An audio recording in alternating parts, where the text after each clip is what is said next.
Oke, selamat malam semuanya. Malam, Pak. Malam. Pak. Ya, sorry saya Malam Pak baru Rudi. baru selesai dari kelas sebelah ya. Baru aja 1 menit yang lalu. Karena di hari Selasa itu saya mepet nih, nggak ada waktu nafas, mau ambil minum aja ke bawah, belum sempat nih ya. Udah masuk semua belum nih? Udah ya? Oke. Teman-teman saya udah boleh buka dulu dong kameranya.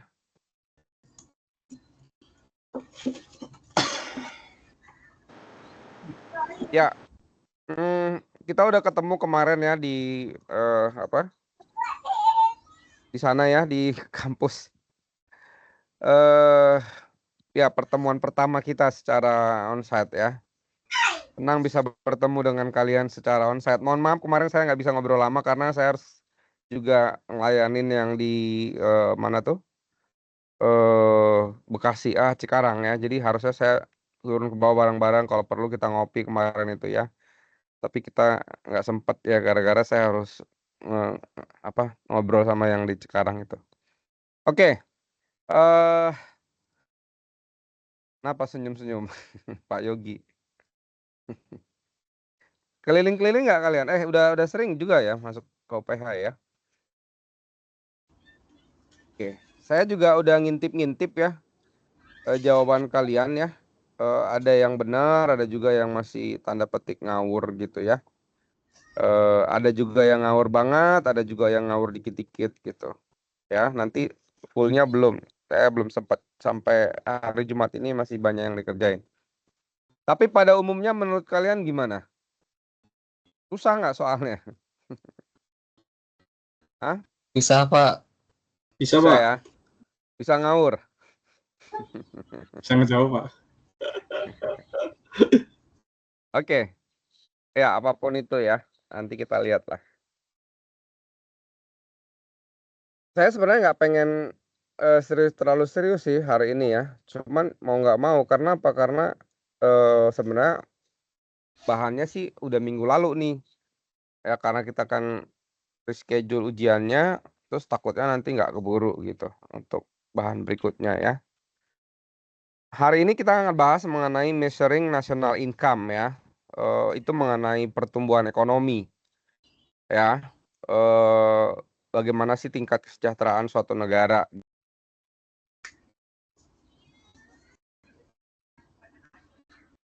Oke, apa? Sebenarnya saya pengennya itu hari ini istirahat dulu ya teman-teman ya. Tapi karena waktu kita emang nggak banyak, kita juga udah ujian undur ya. Ya saya pikir ya udahlah tancap gas lagi aja ya.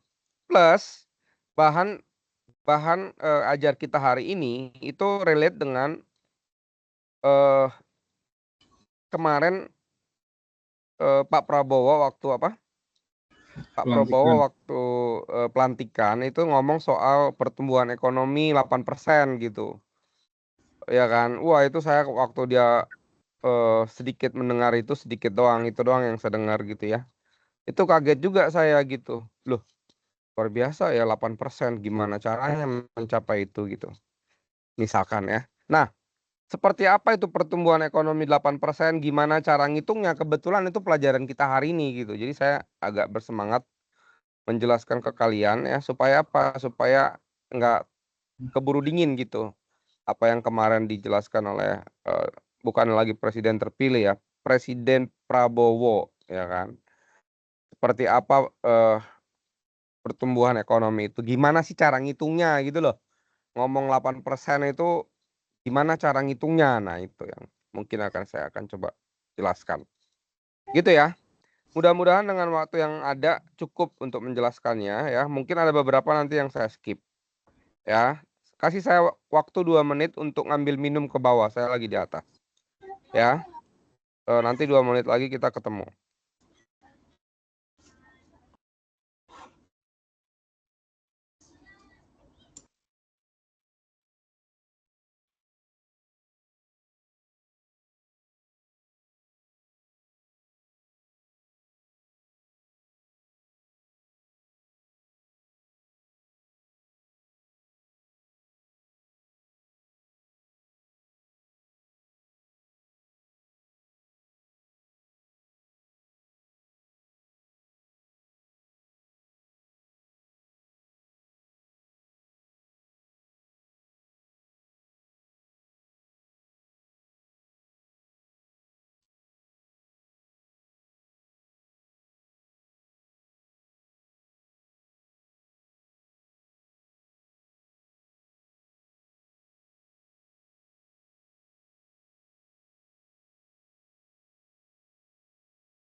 Oke. Nah, mulai habis UTS ini ya teman-teman, kita akan membahasnya itu tentang, apa ya, makroekonomi ya. Kalau kemarin kita kan bicaranya adalah mikro ya, mikro itu lebih ke arah misalkan, prinsip-prinsip misalkan gimana sih biaya produksi, permintaannya, sekian ya, lalu tenaga kerjanya, berapa tenaga kerja maksimum yang bisa di-hire oleh perusahaan kalau kita ingin meningkatkan, atau membuat perusahaan itu apa, maximizing profit dan lain sebagainya gitu. Itu bicaranya adalah mikro ya, atau mikroekonomik gitu. Nah, saya mendesain sistem perkuliahan kita ya, setelah UTS itu saya mau masuk ke makro lebih ke arah, bagaimana ekonomi itu bicaranya dalam, skup yang lebih luas gitu ya.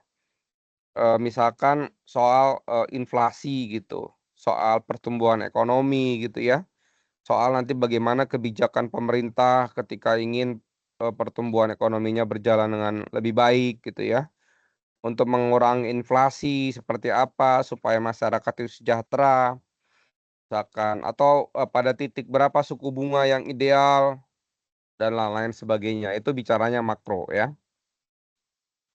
Tapi yang sebelum UTS saya bicaranya yaitu tadi mikro. Hubungannya dengan, usaha atau industri atau jasa gitu, dari bidang ekonomi gitu. Nah ini sekarang udah ngomongnya, agak lebih luas ya.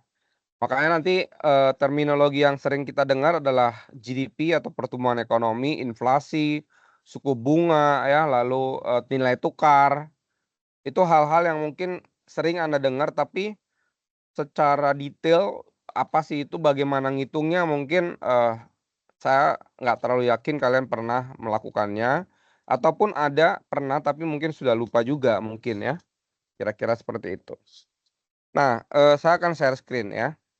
Nah topik kita hari ini, adalah tentang, pendapatan nasional ya, atau bagaimana sih cara menghitung, pendapatan nasional atau mau dibilang pada akhirnya nanti kalau bicara pendapatan itu melihat, seberapa sejahtera negara itu. Eee, Indikator bahwa negara itu dibilang, penduduknya sejahtera itu apa sih sebenarnya? Nah, itu nanti kita bahas di sini. Oke? Nah, saya mulai dari, terminologi yang, secara umum ya. Pertama, besarnya pendapatan itu ya, itu adalah, eee, menunjukkan beberapa hal penting dalam sebuah perekonomian, ya. Apa maksudnya? Nah, besarnya output atau pendapatan ya, Eee, itu merupakan gambaran awal tentang seberapa efisien sumber daya yang ada dalam ekonomi untuk memproduksi barang dan jasa. Maksudnya begini, eee, mungkin saya ambil contoh nggak secara luas tapi saya sendiri gitu, atau kamu sendirilah yang sudah bekerja ya. Nah, eee, tentu pendapatan kamu itu ya, seberapa besar pendapatan kamu sebenarnya itu mencerminkan seberapa mampu kamu ya, atau kita atau saya memanfaatkan ya, sumber daya yang kalian miliki ya, untuk memproduksi, gitu. Itu kalau kita bicara, eee kita gitu. Jadi misalkan, yang, dengan kayak pekerjaan Anda gitu ya. Nah, seberapa Anda bisa memanfaatkan, eee, sumber daya yang ada di sekitar Anda ya, atau yang Anda miliki ya. Sumber daya itu bisa berupa sumber daya, modal gitu ya, atau sumber daya, skill yang Anda punya ya, pengalaman dan lain-lain, ketika itu dipakai untuk mengerjakan sesuatu, untuk menghasilkan sesuatu, kira-kira gitulah. Ya, jadi besaran pendapatan itu, mencerminkan kemampuan kita untuk memanfaatkan, sumber daya yang kita miliki ya untuk menghasilkan atau memproduksi barang dan jasa. Kalau saya tarik ke suatu perusahaan ya, jadi besarnya pendapatan perusahaan itu sebenarnya seberapa mampu perusahaan itu memanfaatkan seluruh sumber daya yang ada di perusahaan itu menghasilkan barang dan jasa, kira-kira gitulah. Ya. Nah, kalau kita tarik lagi lebih luas ke negara gitu ya. Nah, pendapatan itu sebenarnya mencerminkan seberapa mampu ya negara itu memanfaatkan seluruh sumber daya yang dia miliki untuk menghasilkan atau memproduksi barang dan jasa. Jadi kalau sebut Indonesia, seberapa mampu negara kita ini memanfaatkan seluruh potensi sumber daya yang kita miliki untuk memproduksi barang dan jasa gitu loh. Itu definisi awal atau terminologi awalnya ya, supaya pemahaman jelas. Nah, untuk terminologi ini ada yang mau ditanya nggak supaya jelas dulu nih?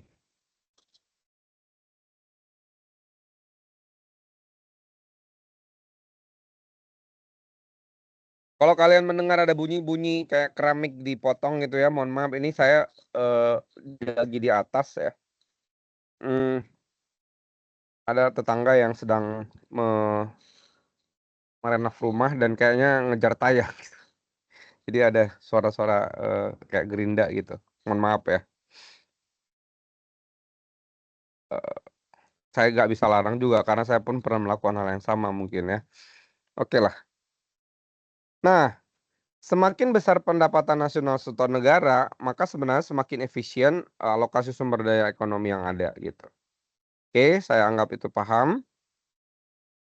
Nah, besarnya output nasional atau pendapatan nasional itu merupakan gambaran awal tentang produktivitas dan tingkat kemakmuran suatu negara. Ya. Jadi kalau negara itu dibilang makmur ketika dia memiliki pendapatan yang besar. Kapan dia memiliki pendapatan yang besar? Ketika dia mampu memanfaatkan seluruh sumber daya yang dia miliki untuk memproduksi barang dan jasa gitu loh. Ya. Berikutnya, ini nggak usah dulu ya. Nah, gimana cara menghitung pendapatan itu? Jadi kalau mau dibilang, gimana sih cara menghitung barang dan jasa yang dihasilkan oleh suatu negara gitu ya? Berapa sih pendapatan negara Indonesia lah? Kira-kira seperti itu ya. Oke, sebentar ya. Itu sebenarnya bisa kita hitung dengan beberapa metode. Pertama kita sebut sebagai metode produksi ya. Apa maksudnya metode produksi ini? Metode produksi adalah ketika pendapatan itu penjumlahan dari seluruh nilai barang dan jasa yang dihasilkan oleh seluruh sektor ekonomi dalam masyarakat dalam periode tertentu.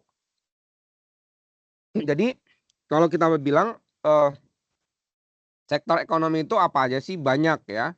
Nanti kalau kalian baca bukunya ya, sektor pertambangan, sektor pertanian, sektor industri barang logam dasar misalkan, dan lain-lain lah, sebut seperti itu. Nah, berapa besar pendapatan suatu negara ketika kita menjumlahkan seluruh sektor produksi itu? Jadi pendapatan itu dihitung dari pendapatan dari sisi sektor ekonomi 1, sektor ekonomi 2, sektor ekonomi 3, dan seterusnya. Apa itu kuantiti? Kuantiti adalah jumlah barangnya, P adalah harga. Jadi kuantiti daripada penghasilan dari pertanian dikalikan dengan harga dari pertanian itu sendiri, ditambah dengan perkebunan, misalkan pertambangan, pariwisata dan lain-lain di sini. Kalau kamu jejer semuanya ini banyak banget nih gitu ya. Kesimpulannya adalah metode produksi itu adalah menghitung seluruh pendapatan dari seluruh sektor ekonomi ini ya yang ada di masyarakat. Nah, ambil contohnya lah yang ada di saya Pak Wahyu misalkan ya, atau Ibu siapa? Ibu Gisela gitu ya. Nah, berapa pendapatan Ibu Gisela atau Pak Wahyu adalah hasil penjumlahan dari Pak Wahyu bekerja di satu perusahaan. Kebetulan dia punya tanah di rumah, dia berkebun gitu misalkan. Dia ngelesin misalkan. Lalu dia punya tabungan, tabungannya itu dipakai untuk misalkan main Krypton misalkan loh ya. Ya. Atau yang lain-lain lah gitu. Ya, jadi itu secara simpelnya kita memahaminya gitu. Ya, jadi seluruh sektor ekonomi gitu, ya.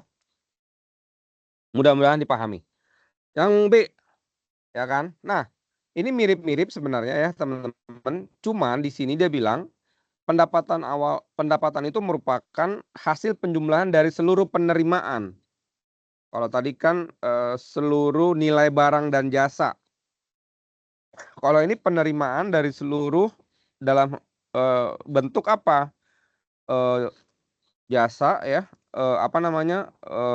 Sewa, upah, bunga maupun keuntungan oleh pemilik faktor produksi dalam suatu negara dalam satu produk tertentu. Ya, kalau bisa dibilang rumusnya seperti apa? Rumusnya adalah seperti ini. Oke? Nah, jangan terlalu khawatir, ini hanya teoritis ya. Dipakai nggak Pak untuk perhitungan kita? Enggak, saya pakainya yang ini. Dan di banyak buku ya, metode yang sering dipakai adalah metode ini. Jadi metode pendapatan itu, metode apa, menghitung pendapatan, caranya adalah ngitung pengeluarannya. Saya kan nggak tahu pendapatan Pak, siapa nih yang kemarin, Pak siapa ya? Saya lupa nama lagi. Pak Wahyu lagi lah ya, Pak Wahyu.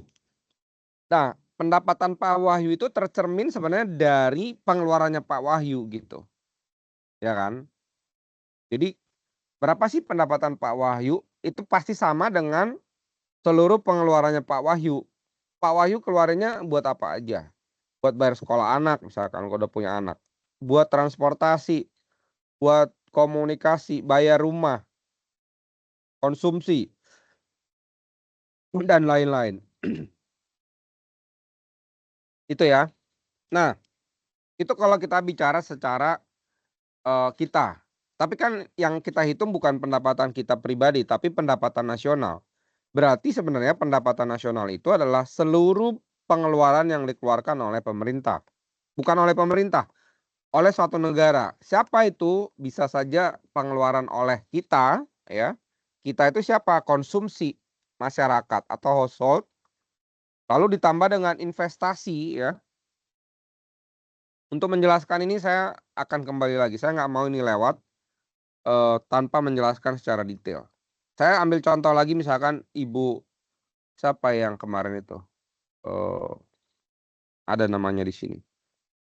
Ibu siapa ya? Suci lah sebutlah ya. Mudah-mudahan nggak ada Bu Suci di ruangan ini ya, supaya nggak menyinggung ya. Misalkan Ibu Suci gajinya taruhlah 10 juta gitu. Misalkan ya. Lalu Bu Suci mengeluarkan itu untuk konsumsi. Konsumsinya apa saja? Tadi saya bilang bayar anak, sekolah, bayar pembantu, bayar semuanya lah kita kategorikan sebagai konsumsi. Tapi masih ada sisa nggak uang Bu Suci misalkan? Oh ternyata masih ada. Sisanya berapa? Sisanya misalkan ini 8 juta nih ya. Ternyata sisa masih 2 juta. Ya kan? Wah Bu Suci ini luar biasa orangnya misalkan. Dia masih bisa menyisakan 2 juta dari pendapatannya. Kalau saya besar pasak dari tiang misalkan gitu ya. Nggak sisa malah kurang gitu. Misalkan ya. Oke lah ini kita anggap Bu Suci 2 juta sisa ya. Nah pertanyaannya oleh Bu Suci ini diapain? Ya kan? Diapain ini kira-kira? Uang 2 juta ini. Ada yang bisa jawab nggak? Diapain uang 2 jutanya itu? Bisa ditabung, diinvestkan. Tabung, invest, apalagi? Tabungnya di mana nih? Tabung Taruh bisa di deposito. Tapi kalau uangnya kecil deposito susah sih Pak ya. di bank lah Mungkin ya. di bank Pak ya, di bank Pak. Oke. Investasi dalam contoh seperti apa, Pak? Investasi ya tadi yang seperti sempat disebut Pak, misal kita main kripto ataupun main saham gitu Kak Pak. Itu yang ngawur, Pak. Jangan. Ngawur Jangan ya? itu. Jangan ke situ. Saya yang ngawur tadi, maaf. Misal kita beliin emas gitu Pak. Beli emas, apalagi. Boleh nggak saya bilang gini, Pak? Saya misalkan beli alat blender gitu. Lalu blender ini saya pakai untuk memproduksi jus gitu. Boleh, boleh. Boleh ya. Jadi ya saya beli blender ya.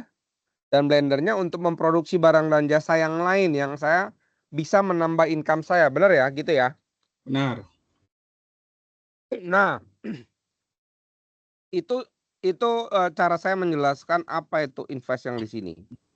Jadi, teman-teman, kalau kita bicara pendapatan suatu negara, itu bisa dihitung dari pengeluarannya. Pengeluaran itu dalam bentuk apa aja? Itu konsumsi ya, sebenarnya ada di penjelasan yang berikut. Ya, tapi itu nanti lebih detail ya.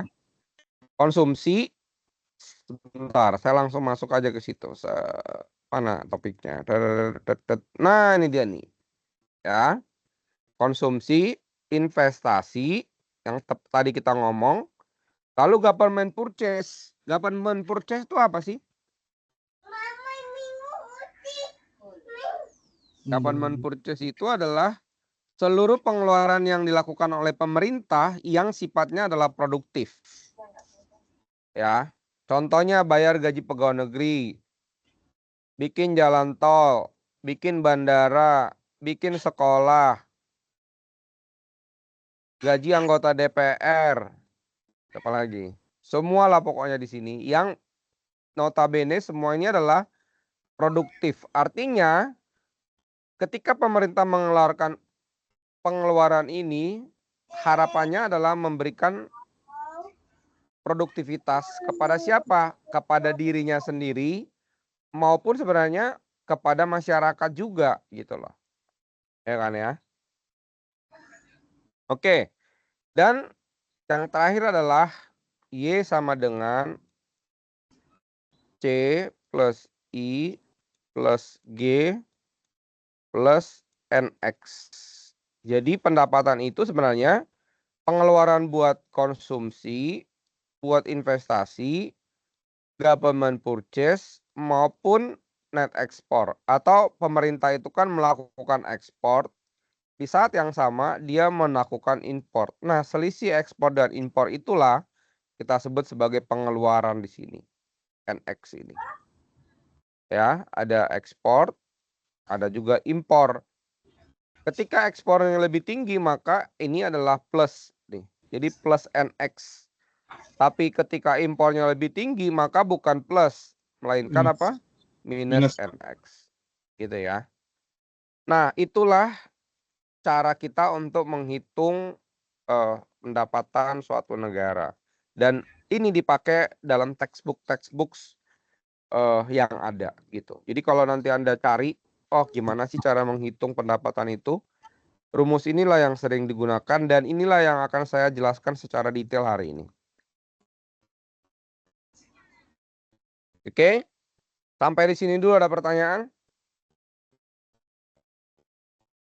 Nanti video saya ada ya di ya video habis kelas ini ada, tapi yang lebih lengkap itu dari bulenya sendiri. Ya, saya nggak tahu Anda pernah nonton nggak yang saya kasih di Moodle itu yang bule ngomong, jangan-jangan di skip aja tuh ya, mendingan denger Pak Rudi lah gitu ya, mungkin ya mungkin. Oke. Berikutnya, nah jadi metode yang dipakai adalah metode pengeluaran. Metode untuk menghitung pendapatan Pak Tony itu adalah berapa besar pengeluaran Pak Tony untuk apa saja, A, B, C, dan D dan sebagainya. Gitu ya. Oke. Nah, kita sering mendengar pendapatan itu dirumuskan dengan yang namanya GDP atau Gross Domestic Product. Jadi Y yang tadi kita sebut itu sama dengan kita sebutnya sebagai GDP. Apa itu artinya? GDP adalah nilai pasar dari semua barang dan jasa yang diproduksi dalam suatu negara dalam periode tertentu. Ya. Jadi berapa pendapatan itu sama dengan pengeluarannya. Nah, apa sih pendapatan itu? Yaitu nilai pasar nilai pasar dari semua barang dan jasa yang diproduksi dalam suatu negara dalam periode tertentu itu bisa dihitung dengan cara menghitung D-nya, menghitung I-nya, menghitung G-nya, dan menghitung NX-nya. Kira-kira gitu, ya. Jadi pendapatan itu biasa dituliskan dalam bentuk GDP ini. Atau kita sebut sebagai Gross Domestic Product. Kalau dalam bahasa Indonesia kita mendengar istilah adalah PDB, Produk Domestik Bruto. Jadi jangan salah paham. Pak, kok saya nggak nemu ya di buku bahasa Indonesia GDP? Nggak ada emang. Adanya PDB, Produk Domestik Bruto, ya. Nah, ini definisinya saya udah taruh di sini. Anda boleh baca aja, tapi secara garis besar tadi saya udah jelaskan. Nah, ini kata demi katanya juga saya jelaskan di PPT. Apa itu Gross Domestic Product, Market Value, ya. GDP adalah Market Value, All of, atau of all. Apa maksudnya of all itu? Nanti bisa dibaca di buku. Final, Good and Service, Produce, ya. Jadi barang dan jasa, barang itu adalah yang tangibles, jasa itu adalah intangibles. Ya. Kira-kira gitu. Oke, nah pada suatu negara ini juga penting nih. Pada periode tertentu. Jadi harus lengkap nih mau mendefinisikan GDP itu. Ya, jadi nilai barang dan jasa yang dihasilkan oleh suatu negara ya pada periode tertentu. Periodenya bisa per bulan, per tahun, per 6 bulan, per 3 bulan, per 4 bulan, tergantung dari kita mau hitungnya seberapa lama gitu loh ya.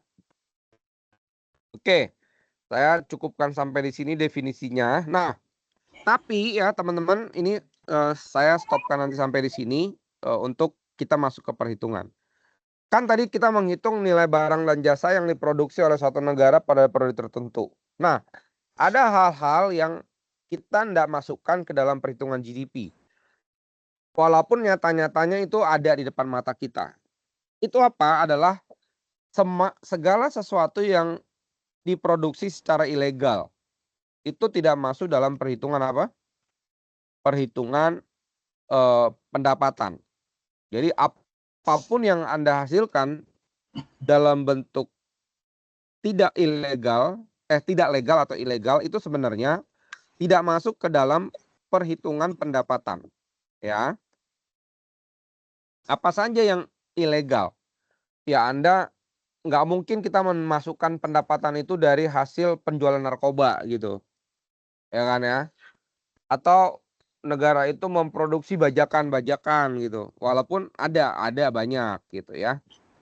Atau negara itu menghasilkan apa ya?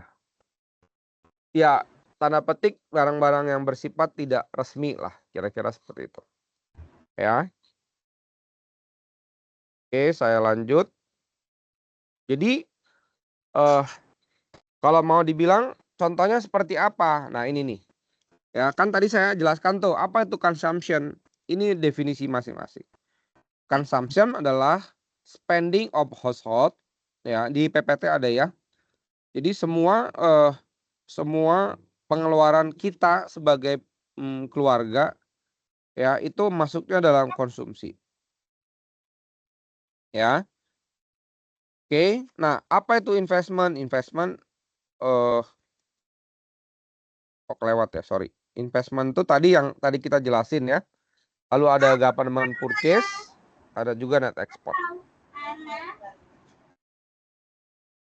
Nah, ini contohnya nih teman-teman ya, saya ambil GDP tahun 2014 untuk Amerika itu segini.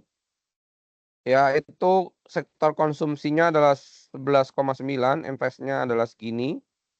Government-nya segini, ekspornya segini ya, itu 2014.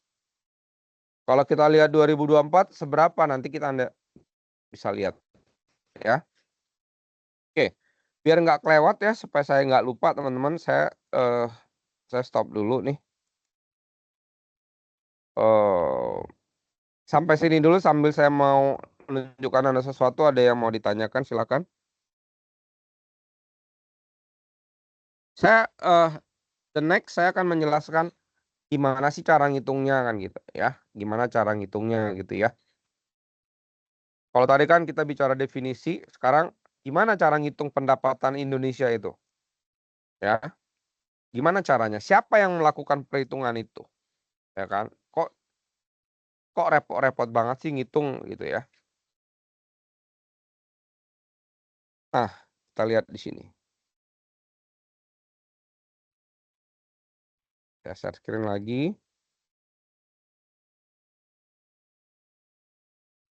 Bentar ya. Saya share screen lagi seperti ini. Oke. Udah share screen belum sih? Belum ya? Oke. Ini kalian baca saja ya teman-teman ya, karena waktu kita nggak cukup. Ini definisi-definisi yang tadi ya. Ini juga sama, nanti saya jelaskannya nanti ya. Nah, siapa sih yang melakukan perhitungan itu ya teman-teman? Tentu nggak mungkin kita, nggak mungkin ya. Saya sudah membuka di sini yang namanya detik.com, kok kebuka ini ya. Sebentar. Ini semuanya sebenarnya udah dilakukan perhitungannya oleh satu institusi ya, atau badan, kita sebut sebagai Badan Pusat Statistik ya. Jadi lembaga inilah yang melakukan perhitungan yang tadi kita sebut, bahkan nanti pelajaran kita minggu depan ya.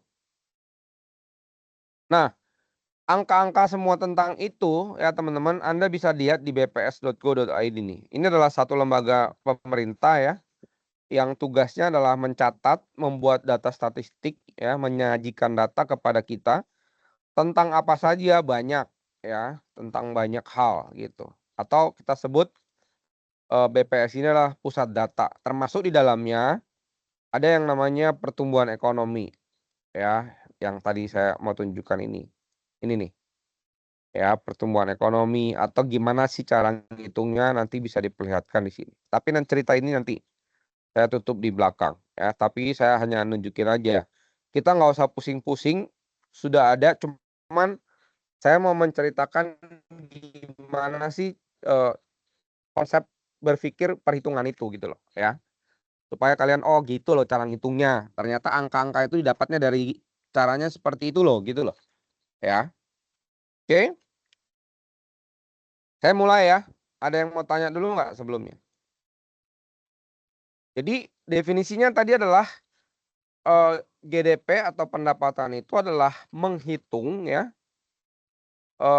nilai akhir dari barang dan jasa yang diproduksi oleh satu negara dalam periode waktu tertentu.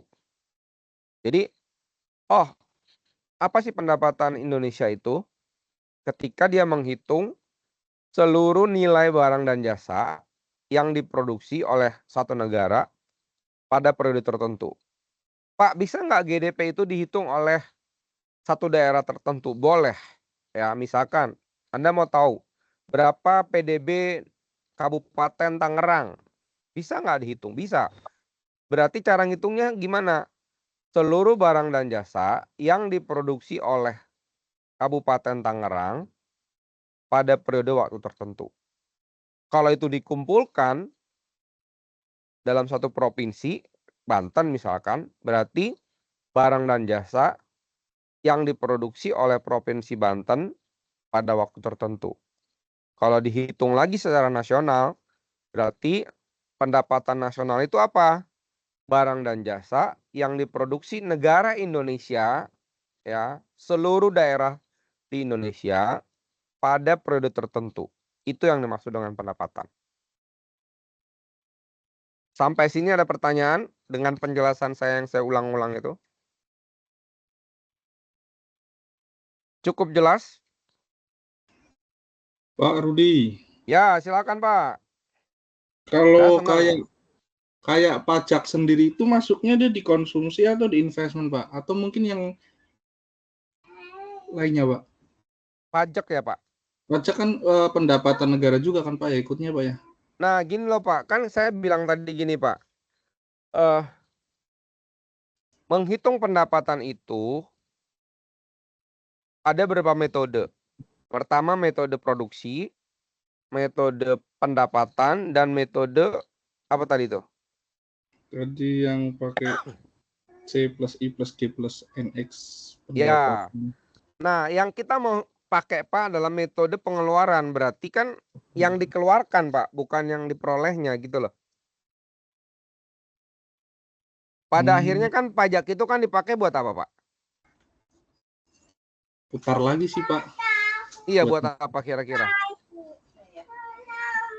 Salah satunya untuk menggaji ya Nah, pemerintah itu juga, maksud Pak. saya Pak. Jadi pendapatan itu dihitung bukan dari berapa besaran yang diperolehnya, tapi berdasarkan yang Keluarkan. dikeluarkannya gitu loh Pak. Oke, Pak. Poinnya paham, Pak. Paham ya? Ya, terima kasih, Pak Rudi. Oke. Ada lagi pertanyaan yang lain? Saya mau tanya Pak, Ya, silakan. em, kalau semisal yang yang dikeluarkan, bagaimana perusahaan ilegal itu termasuk ya tidak termasuk ya dalam perhitungan GDP Pak? Karena kan em, Mm-mm. eh, pengeluarannya kan tidak apa ya Pak? Kenapa tidak dihitung gitu Pak? Bapak, misalkan gini ya, pendapatan dari narkoba itu masuk gak sih ke dalam kas negara, Pak? Hmm, kita tahu dia masuk dalam kas negara itu gimana Pak? Nggak mungkin, Pak. Ke kantong seseorang pasti masuk, Pak. Tapi kalau ke kas negara nggak mungkin, Pak. Oh, oke oke oke. Ada nggak sih pendapatan dari hasil penjualan narkoba masuknya ke kas negara? Tidak ada Pak. Tidak ada. Kalau ke kantong oknum pasti mungkin ya, Pak ya. Iya iya. Iya. Nah, itu Artinya maksudnya, Pak. artinya itu berarti pendapatan negara itu yang masuk dalam kas negara ya Pak? Ya, yang masuk dalam hitungan transaksi negara lah. Kalau mau dibilang seperti itu ya, Pak ya. Hmm, oke oke paham. Gitu ya, Pak. Kalau narkoba segala macam itu kemana masuknya nggak tahu kita nggak mau menuduh siapa-siapa Pak. Yap. Karena ini direkam nanti saya kena lagi kan kacau juga gitu. Iya sih Pak. Iya oke gitu ya Pak ya. Mungkin pertanyaan Bapak gini Pak, ada nggak sih negara yang masuk apa ilegal itu masuk dalam pendapatan negaranya? Saya nggak tahu, mungkin aja ada ya Pak ya. Secara tertulis mungkin nggak, tapi ya mungkin oh mereka bilang yang nggak legal sedikit, yang legal sedikit, yang nggak legalnya banyak gitu. Akhirnya dilegalkan ya. Misalkan lokalisasi perjudian gitu. Di negara tertentu itu kan legal, Pak. Benar nggak? Betul. Ya, tapi negara tertentu sembunyi-sembunyi, Pak. Tapi maksudnya pendapatan kantong pribadi kan gitu. Nah, itu Iya. maksudnya, Pak ya. Gak usah saya perpanjang lagi loh, Pak. Ini omongan kita, Pak. Sensor. Tirit, tirit. Oke, terima kasih Pak Oke, penjelasannya. Pak. Oke. Paham ya, Pak ya? Paham Pak. Ya, saya lanjut kalau gitu ya. Nah, teman-teman gimana cara ngitungnya? Ini yang menarik ya. Nah, kalau kita hitung semuanya ribet, nggak mungkin kita bisa hitung. Oleh sebab itu dalam ekonomi selalu ada yang namanya simplifikasi atau permodelan atau kita sebutlah eh, ya kita ambil nggak semuanya gitu. Kita asumsikanlah bahwa negara X itu hanya menghasilkan 2 jenis produk supaya gampang hitungnya gitu loh Pak. Paham ya Pak ya? Nah, dalam buku ini, jadi Bapak jangan bilang Pak, oh nanti hitungannya hamburger sama hotdog aja enggak. Kalau dipanjangin, panjang nih Pak gitu. Tapi biar gampang cara ngitungnya, logikanya dapat, dia hanya memproduksi 2 barang, yaitu hotdog dan hamburger. Nah, coba Anda lihat di sini. Di 2010 dia memproduksi nih. Dia memproduksi 100 hotdog ya di sini ya. Ntar saya ambil dulu pensilnya supaya kelihatan. Lasernya. Nih 100. Jangan laser biar bisa coret-coret, saya ambil pulpen ya. Pen. Nah, merah aja nih. 100 nih. Oke. Tapi bukan tapi, dengan harga $1. Ya, dan dia memproduksi hamburger. Harganya $2. Pak, saya nggak mau cukup 2, Pak. Saya mau nambahin di sini singkong. Boleh nggak? Boleh, singkong misalkan. Apalagi di sini, yang ikan boleh aja, tapi kan panjang jadinya, ya. 2011 dia memproduksi ini, hasilnya harganya ini. Oke. Oke, nah sekarang kita hitung nih nominal GDP dan real GDP. Tadi saya nggak jelasin, saya lewat dulu. Apa itu nominal GDP? Maka saya balik lagi Pak, mohon maaf nih, saya balik ke sini. Ya, ada yang disebut dengan nominal GDP. Ya, apa maksudnya? Kan pendapatan itu rumusnya adalah, jadi P ya, pendapatan itu revenue ya, atau total revenue itu adalah hasil perkalian dari total quantity atau quantity dikalikan dengan total harga atau harga dari barang itu. Oke? Nah, apa maksudnya nominal GDP? Sebutlah total pendapatan 2024. Ya, oke. Itu sama dengan ya total quality atau total kuantitas atau total barang yang diproduksi pada tahun 2024. Berarti total revenue tahun 2024 adalah total quantity di 2024 dikalikan dengan barang tersebut, harga barang tersebut di tahun 2024. Apakah saya masih bersama dengan kalian? Masih, Pak. Masih, oke. Nah, itu yang disebut dengan GDP nominal. Oke, saya takutnya saya tiba-tiba hilang sinyal terus saya ngomong sendiri, kalian sudah nggak ada di depan saya gitu ya. Nah, ini nominal GDP. Oke. Paham ya? Jadi berapa nominal GDP di tahun 2024 ketika kuantitas dia dikalikan dengan harga dia di tahun itu. Nah, ada satu namanya real GDP nih. Real GDP ini mempertimbangkan yang namanya harga dasar, ya. Yaitu apa maksudnya, ya? Kita sebut dengan harga dasar. Harga dasar itu adalah harga pijakan kita gitu, ya, atau dasar kita untuk menghitungnya. Nah, real GDP adalah misalkan gini. Berapa real GDP 2024? Real, ini tulisannya jadinya nggak terlalu jelas ya. Real GDP 2024 adalah apa? Total quantity dari barang yang dihasilkan tahun 2024 dikalikan dengan namanya harga di tahun dasar. P di tahun dasar. Biasanya tahun dasar ini adalah tahun yang sebelumnya. Misalkan 2023. Berarti real GDP 2024 itu sama dengan perkalian dari total quantity barang yang diproduksi tahun 2024 dikalikan dengan harga di tahun dasarnya. Kita pilih tahun dasarnya berapa, biasanya tahun yang sebelumnya. Gitu ya. Nah, saya masuk ke yang tadi perhitungan yang ini nih. Oke, supaya gampang. Nah, sekarang kita hitung berapa nominal GDP 2010. Ialah berapa kuantitas yang diproduksi tahun 2010 dikalikan dengan harga 2010 untuk apa nih? Untuk hotdog ya, ditambah dengan jumlah yang diproduksi tahun 2010 untuk hamburger dikalikan dengan harga hamburger di 2010 yaitu $2 ini. Berarti GDP nominal untuk 2010 untuk kedua barang ini adalah 200. Sampai sini ada pertanyaan? Belum ada, Pak. Ya.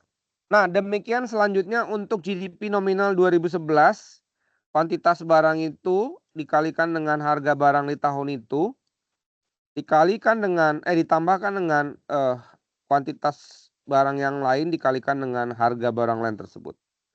Demikian sampai 2012. Oke? Sampai sini ada pertanyaan? Belum. Nah, Belum. sekarang kita lihat. Kalau nggak ada, thank you. Real GDP atau GDP real. Ya. Kan dengan definisi yang tadi saya jelaskan bahwa real GDP adalah mengalihkan kuantitas di tahun tersebut, ya, misalkan 2024, dikalikan dengan P di tahun sebelumnya, 2023 misalkan.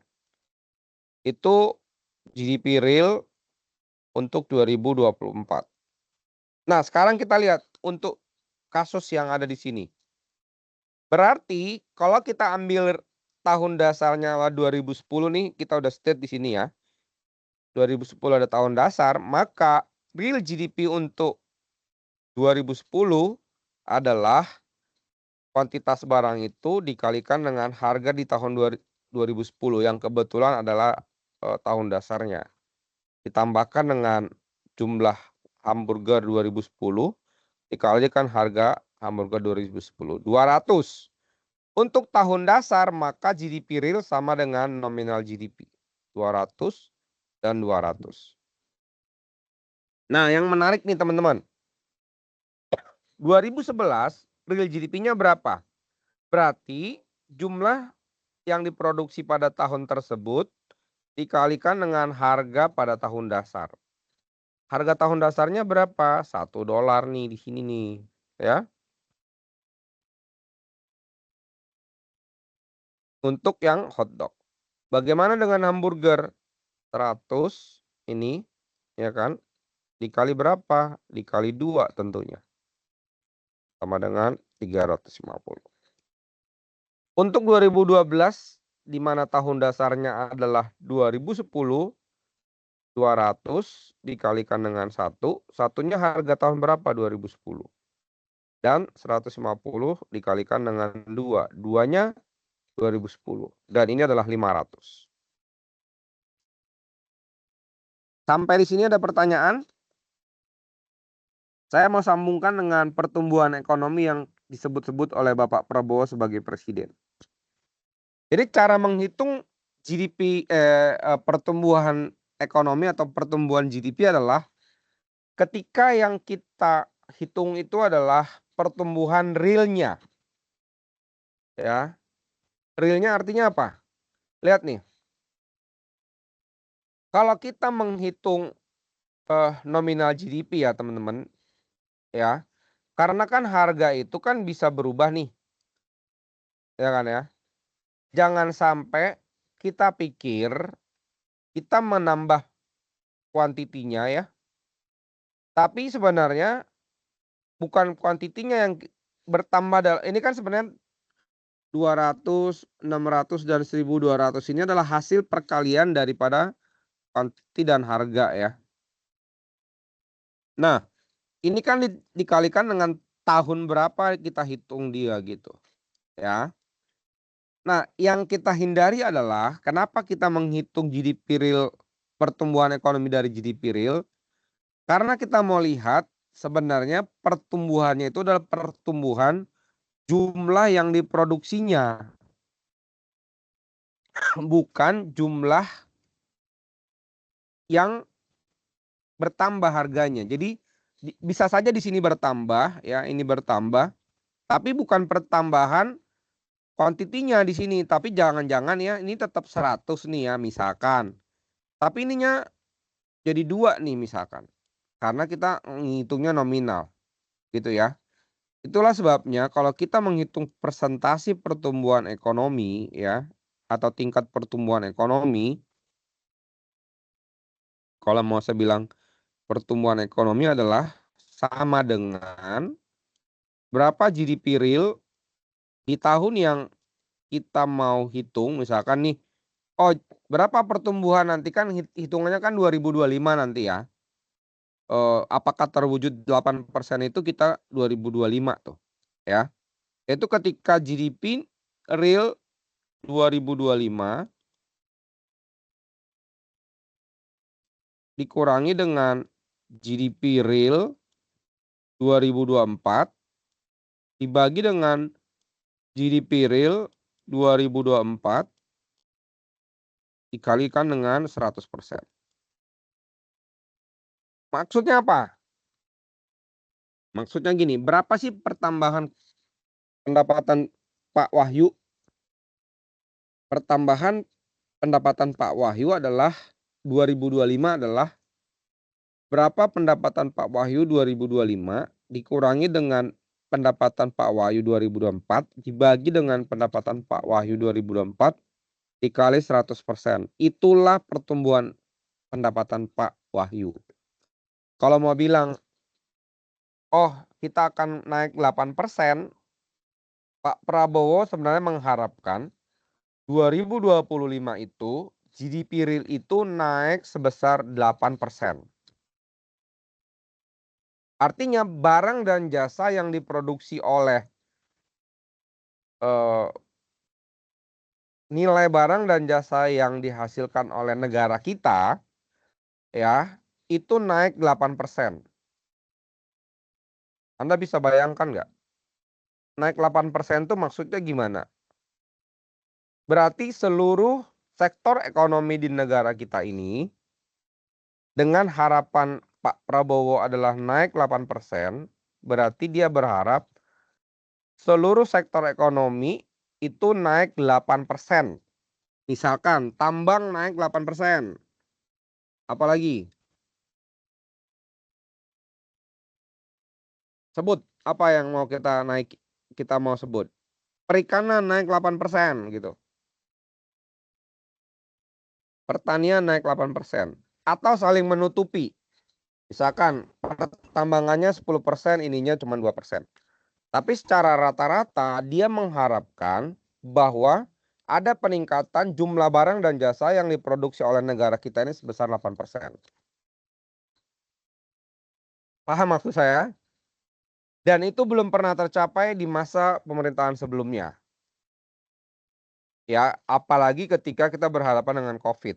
Itu di sekitar, bahkan periode pertama COVID itu minus. Bukan pertumbuhan, tapi perlambatan ekonomi gitu.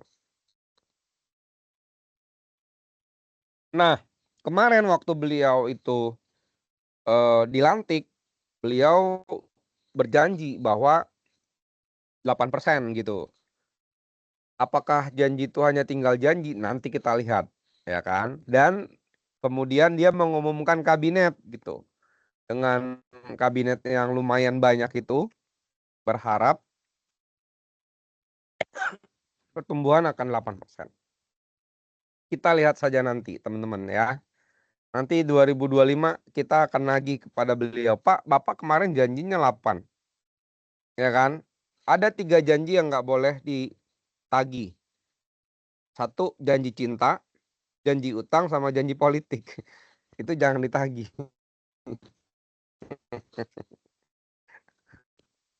Itu jokes ya.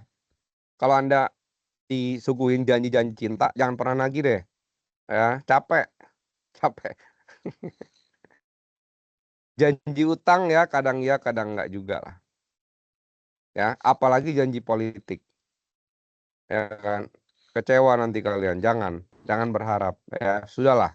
Mereka biarkan berjanji, apakah ditepati atau enggak ya itu terserah mereka. Anyway, ada pertanyaan yang tadi cara menghitung, saya tampilkan lagi PPT-nya ya.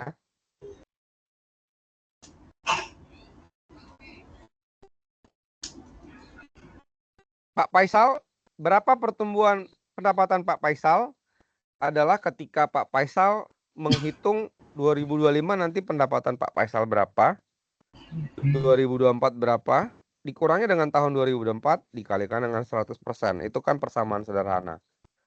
Gitu ya Pak Faisal ya. Apakah Pak Faisal Iya, bisa Pak. menembus 8%? Nah, itu. Susah, Apa susah. bisa ya. Mudah-mudahan gitu. Mudah-mudahan. Sesuai dengan janji dari Pak Presiden kita yang baru. Berat. Nah ini akan saya jelaskan ini minggu depan lah, karena ini ada hubungannya dengan minggu depan ya. Deflator ini ya. Oke lah. Sampai sini kayaknya udah cukup sih penjelasan saya ya, karena ngitung itu gitu, sesimpel itu cara ngitungnya ya. Sesimpel itu cara ngitungnya ya. Oke. Nah, ini deflator ini nanti ini yang saya bilang tadi ya. Jangan sampai kita berpikir bahwa nilai jasa dan barang itu adalah karena kuantitinya yang bertambah, padahal sebenarnya bukan. Ya, harganya yang nambah gitu, jangan ya. Lah, lihat nih. 1, 2 dan 3 harganya nambah nggak? Nambah gitu ya. Jadi jangan tertipu dengan besaran ini, besaran GDP nominal ini gitu loh. Ya, bisa saja 200 jadi 600. Tapi sebenarnya yang bertambah itu bukan besarnya jumlahnya gitu, tapi harganya yang nambah gitu. Apakah itu menambah di GDP? Ya secara perhitungannya iya, tapi kan akhirnya ada yang namanya inflasi. Yang sebenarnya nanti akan kita hitung itu minggu depan gitu ya. Ada yang disebut dengan inflasi ya. Nah, sekarang jam berapa?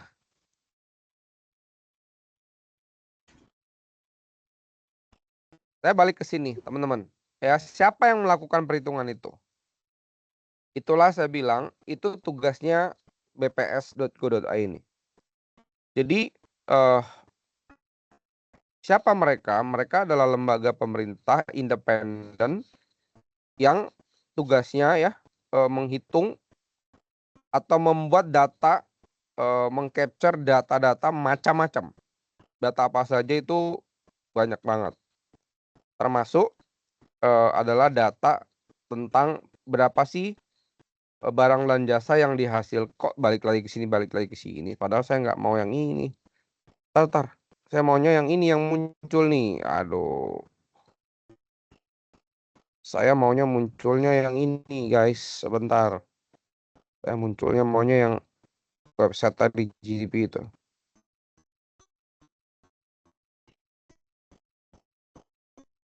Nah, ini dia nih. Oke, nah ini tuh udah dihitung sama mereka. Triwulan pertama pertanian minus 5,5. Mana? Ya kan? Persen. Ya, kamu nanti kalau iseng cek di sini ya. Pak, saya pengen iseng nih. Berapa sih harga atau sebutlah. Bapak mau sebut apa? Saya cari nanti datanya. Apa yang kepikir sama kalian?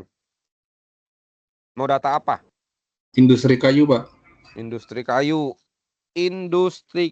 Wah, ini kayaknya Pak Wahyu ini bekerja di industri kayu nih kayaknya nih. Bukan, Pak. Saya di alat potong sih, Pak. Cuman Oh, oke. kan berhubungan sama Oke, perkayuan. Pak. Sip. Ada nggak sih itu? Ada nggak sih? Industri kayu. Ini ada Pak nih. Kayu bulat tapi ini Pak. Kayu bulat. Misalkan. Tuh. Kelompok meranti. Kelompok rimba campuran. Kelompok indah. Ini ada semua Pak. Oh, iya. Iya Pak. Jadi Bapak nggak usah pusing-pusing. Masuk aja ke sini Pak. Ya, Bapak misalkan, wah kayaknya apa nih yang lagi apa gitu. Udah Pak, Bapak cari aja di sini.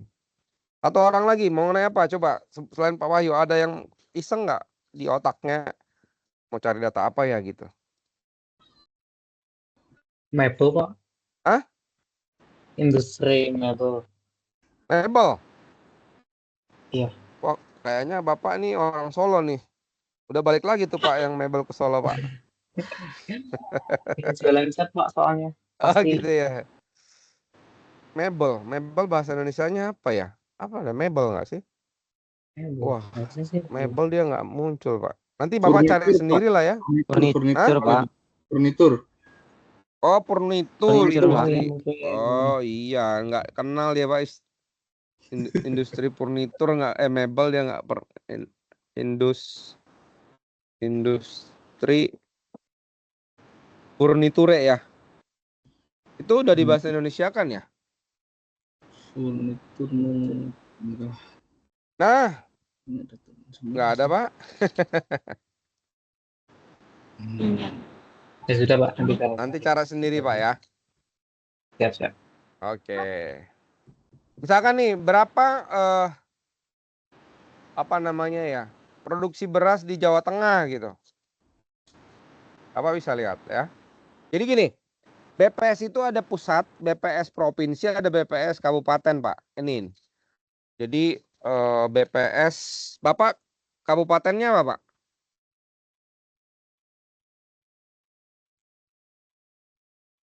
Bapak asalnya dari mana? Pak Faisal, Pak Faisal. Saya Pak dari Madiun Pak. Madiun, ada nggak sih Madiun ini? Madiun itu kabupaten ya Pak? Iya. Tuh Pak. Badan Pusat Statistik Madiun Pak, ada Pak. Jangan merasa ini Pak, nih. Loh, apa nih yang Bapak cari di sini ada Pak? Ya Pak ya. Madiun bps.go.id. Jadi dia udah lebih spesifik Pak ya. Oke. Terima kasih Pak. Ya, berapa kentang yang dihasilkan oleh Madiun? Madiun bisa ngasilin kentang nggak sih? Nggak tahu deh. Waduh. Gitu ya. Oke, nanti kalian coba-coba ya. Yes. Nah, saya lanjut tinggal udah waktunya lebih. Tapi nggak apa-apa, saya mau sampaikan ini aja. Nanti lebih memahaminya Anda kerjakan PR-nya. Saya mau bilang gini nih. Oke. Udah ya cara ngitungnya, nanti lihat lagi videonya ya. Nah, manfaat dan keterbatasan perhitungan GDP. Perhitungan GDP dan analisis kemakmuran. Ya. Semakin tinggi GDP per kapita, semakin makmur negara itu. GDP per kapita dan masalah produktivitas. Semakin tinggi GDP berarti semakin produktif negara itu. Sepakat ya? Semakin tinggi pendapatan Pak Faisal berarti Pak Faisal semakin produktif kan gitu. Tapi hati-hati Pak, tetap dijaga work balance gitu ya. Bapak boleh kerja sampai banting tulang, tapi jangan lupa Pak kesehatan, refreshing, liburan, supaya Bapak seimbang hidupnya ya kan. Usia 40 cari duit banyak-banyak, usia 50 tepar deh gitu. Jangan Pak ya. Tetap harus ada keseimbangan ya Pak. Liburan sekali-sekali gitu ya. Nah, the best single measure of economic well-being of society. Jadi yang saya maksud apa nih? Kalau kita berbicara tingkat kemakmuran suatu negara, satu-satunya indikator yang biasa dipakai adalah berapa GDP negara itu. Ya, nanti tampilkan GDP-nya beberapa negara ya. Oke, kalau Bapak lihat, GDP itu maksudnya gini. Ada GDP secara nasional, tapi ada juga GDP per kapita. Masalahnya di kita, Pak, per kapita itu yang masalah, Pak. Kenapa? Karena kita dibagi dengan jumlah penduduk kita yang 280 something. Ya. Jadi per kapita kita itu jadi kecil. Kenapa? Karena emang kita jumlahnya banyak. Ya, tapi sebenarnya disparitas yang masalah Pak. Misalkan Bapak penghasilannya saya nggak tahu berapa. Ada yang penghasilannya cuma 1 juta. Tapi ada juga beberapa teman yang penghasilannya 50 juta. Tapi kalau dihitung per kapitanya Pak, 50 juta itu kan jadi rendah. Yang 1 juta jadi agak naik gitu loh. Jadi sebenarnya kalau di Indonesia nggak fair untuk ngitung tingkat kesejahteraan itu adalah GDP. Kenapa? Karena tingkat penghasilannya ya beda-beda gitu. Jadi sejahtera nggak Indonesia? Oh, sebagian besar sejahtera, sebagian enggak gitu. Jadi ya susah lah. Ya kan ya? Nah, GDP itu menunjukkan good life, better health ya. Tetapi juga di waktu yang sama bahwa GDP juga menunjukkan ya tingkat edukasi negara itu. Problemnya Pak, saya ulang lagi nih, di negara kita itu adalah tingkat pendapatan yang sangat intervalnya sangat jauh gitu, jaraknya jauh gitu ya. Itu yang masalah. Jadi pemerataannya itu yang masalah. Ada yang 100 juta, ada yang cuman 2 juta gitu. 100 tambah 2, 102. Dibagi 2 jadi 50 something. Seolah-olah rata-rata 56 pendapatannya. Tapi ada yang 100, ada yang 2 gitu. Jadi gimana, sejahtera nggak? Kalau hitung angka 56 ya sejahtera Pak. Tapi 2 sama 100 gitu. Kan lucu gitu ya. Misalkan gitu ya. Oke lah. Kita nggak usah bahas itu. Terlalu jauh ya. Nanti malah jadi kemana-mana nih. Oke, nah ini juga beberapa yang Anda bisa baca sendiri. Nah, saya mau nunjukin angka aja nih Pak. 1 menit, 2 menit ke depan. Ya, ini adalah satu data statistik. Tanda petik ini adalah hasil riset ya tahun 2000 sekian. Ini menunjukkan bahwa ada data yang bilang GDP-nya sekian. Itu ada relate-nya dengan apa? Tingkat harapan hidup ya, tingkat literasi seseorang dan penggunaan internet. Kesimpulannya Pak di sini ya, kalau mau ambil korelasinya bahwa ketika tingkat pendapatan itu tinggi, maka harapan hidupnya juga semakin tinggi Pak. Artinya Pak, kalau pendapatan kita makin tinggi, kita tuh kayaknya hidupnya lebih lama gitu. Apakah itu berlaku secara keseluruhan ya kata nggak tahu, tapi riset atau angka ini nunjukin itu, apa namanya, linearitasnya nunjukin itu ya. Ada literasi gitu. Semakin tinggi pendapatan negara itu, semakin tinggi juga literasi dari negara itu. Ya kan? Jadi banyak waktu untuk membaca mereka karena mereka udah hidup lumayan gitu. Atau jangan-jangan karena membaca mereka jadi lumayan, kan bisa bolak-balik ya, dan sebagainya. Oke, itu kira-kira yang saya mau jelaskan. Nah, satu contoh soal nanti ini sebenarnya mau menjelaskan Y sama dengan C plus I plus G plus NX. Family bus ini, family by a new navigator ini masuknya di mana nih gitu ya, di PR itu nanti kalian bisa kerjakan karena kita udah cukup waktunya nih ya. Ini soal-soal yang bilang dalam Y sama dengan C plus I plus G plus NX ya, ini masuknya yang mana gitu ya. Oke, nah ada satu yang khusus nih. Jadi gini, C itu adalah ketika barang itu dibeli dan dia dikonsumsi. Ada juga barang yang dibeli, dia bukan untuk konsumsi Pak, tapi untuk investasi. Apa contohnya? Contohnya dia beli rumah. Misalkan Bapak udah punya satu rumah nih. Wah, saya pengen beli lagi satu rumah yang lain. Nah, ketika Anda beli satu rumah yang lain dan rumah itu digunakan untuk Anda kontrakin, nanti harapannya Anda bisa pakai itu untuk jadi gudang, produksi dan lain sebagainya, maka pembelian rumah itu masuknya dalam I gitu. Dalam Y sama dengan C plus I plus G plus NX itu. Ya.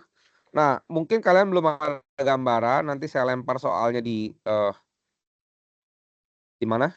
Di WA supaya kalian ngerjain dan oh iya, kemarin Pak Rudi ngomongin itu. Lalu minggu depan nih ya, kita akan bahas production and growth. Ini dan inflasi. Apa maksudnya ini?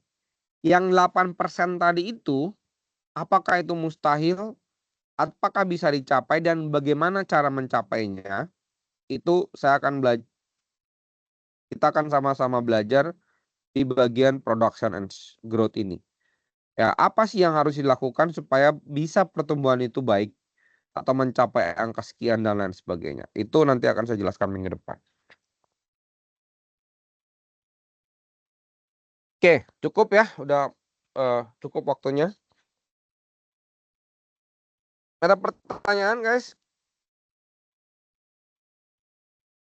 Kalau ini di kelasnya jam 6:30 aja saya panjangin lagi nih ya, tapi karena 21:44 ya saya juga besok kerja, kalian juga kerja, teler dan lain sebagainya, oke lah. Ya. Saya download dulu absennya.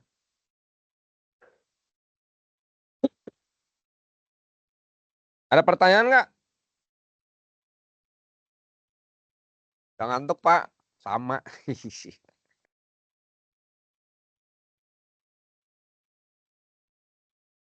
Kalau nggak ada, kita sampai di sini. Habis ini langsung saya WA nomornya untuk PR nomor berapa. Baik, Pak. Ya, thank you semuanya. Baik, Pak. Terima kasih, Terima Pak. Terima kasih, Pak. Izin, Pak. izin live baru terima kasih. Ya, silakan.